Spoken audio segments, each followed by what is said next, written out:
কি আমি প্রশাসনে জমা দিব না মানে কাউকে বলবো? বা অন্যের যে কোনো কিছু সেটা যত মূল্যবানই সেটা তো আমার না, ওটা তো আমার হক থাকতে পারে না। যেটা আমার, যেটা আমি রোজগার করতে পারছি সেটা আমার। এখন বেশি হোক কম হোক সেটা অন্যের, তো সেদিকে তাকানোই যাবে না, চিন্তাই করা যাবে না। তো আমি যখন ব্যাগ খেয়াল করলাম, আমি ইফতার করার পরে ব্যাগটা নিজের সেফটির জন্য মনে করলাম যে কি আছে একটু দেখা, তখন আমি একটু উপরে দেখলাম যে 2-3টা কাপড় চোপড় আছে। তখন আমি ওই অবস্থায় রাখে এবং আমি মনে করলাম যে আর ব্যাগ হয়তো রাস্তায় দাঁড়াবে বা স্ট্যান্ডে দাঁড়াবে, দিয়ে দেবো। এই জন্য গাড়ির মধ্যেই ছিল। আমি সেদিনও রাতে 10টা পর্যন্ত বাইরে ছিলাম, গাড়ি চালাইছি। চালানোর পরে রাত 10টা পর্যন্ত আমি তাকে খুঁজছি এবং গাড়িও চালাচ্ছি, আমি তাকে পাইনি। তখন আমি রাত্রে বাসায় নিয়ে আসি। বাসায় নিয়ে আসার পরে ফ্রেশ ট্রেশ হয়ে খাওয়া দাওয়া করতে গেছি। তখন মাকে বললাম যে ব্যাগটা দেখেন তো আসলে ভেতরে কি আছে। তখন ব্যাগ খুলে দেখে যে ব্যাগের ভিতরে এরকম স্বর্ণ অলংকার। তখন তো আমি একটু টেনশনে ঘাবড়াই গেলাম, জিনিসটা কার, কিভাবে আসলো, অনেক জিনিসপত্র।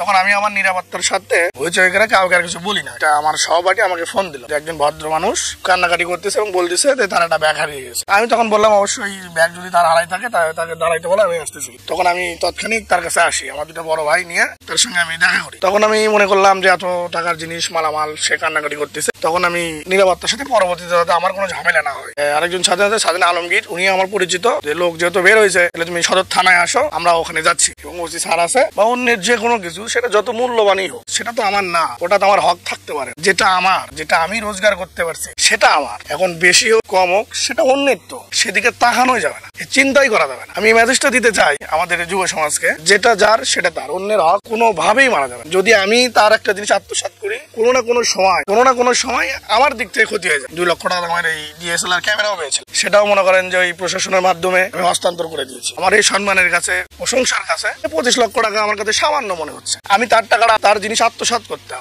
আমাকে গোপনে থাকতে হইতো, আত্মগোপনে থাকতে হইতো। আজ আমি তার জিনিসটা দিয়ে দিছি। আজ আমি নিজের স্বাধীনভাবে সুন্দরভাবে চলতে পারছি, যেখানেই যাচ্ছি আলাদা একটা সম্মান পাচ্ছি, আলাদা একটা ভালোবাসা পাচ্ছি। এটা কখনো টাকাতে কিনতে পাওয়া যাবে না। আমার ফর্ম ফিল আপের টাকা যেরকম হয় এই সময় হয়, সে সময় দেখবেন কোনো ছাড় বা শিক্ষক সে সময় কেউ স্টুডেন্টের কষ্ট শুনতে আসে না, যার জলযন্ত্র প্রমাণ। আমি আমার যে সময় ফর্ম ফিল আপের টাকা দরকার ছিল সেই সময় কোনো ছাড় কেউ পাশে পায়নি, কোনো ভাই কেউ পাশে পায়নি, কাউকে পায়। তো আমি যদি প্রশাসন ক্যাডার হতে চাই, আমার ওই রকম সমর্থন নাই, ওই রকম ব্যয়বহুল ভাবে পড়াশোনা করে আমি করতে পারি, এরকম অ্যাবিলিটি আমার নাই। এই জায়গাটা পুরোটা ওনাদের, ওনারা এখানে থাকতে দিয়েছিল। আমি প্রায় 10 বছর যাবত এখানে থাকি। জায়গাটা আমার না, বাড়িটাও আমার না, শুধু একটা ঘর আমাদের। জায়গাটা সাংবাদিক আরিফের সেন্ট্রিনাল ওই একজনের কাছে কিস্তির মাধ্যমে নিয়েছিলাম আমি, এখনো তার কিস্তি আমি পরিশোধ করতে পারি নাই।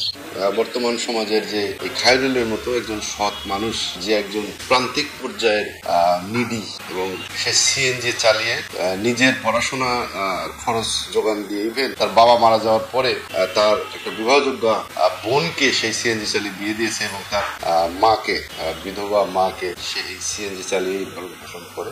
এরকম একজন ছেলে, পরিশ্রমী ছেলে এবং অভাবী ছেলে, সে এতগুলো টাকা, প্রায় 25 লক্ষাধিক টাকার মালামাল পাওয়ার পরেও সে নির্লোভ ভাবে সেটা তার মালিককে ফেরত দিয়ে আসলে দেশের মধ্যে একটা অনন্য দৃষ্টান্ত স্থাপন করেছে।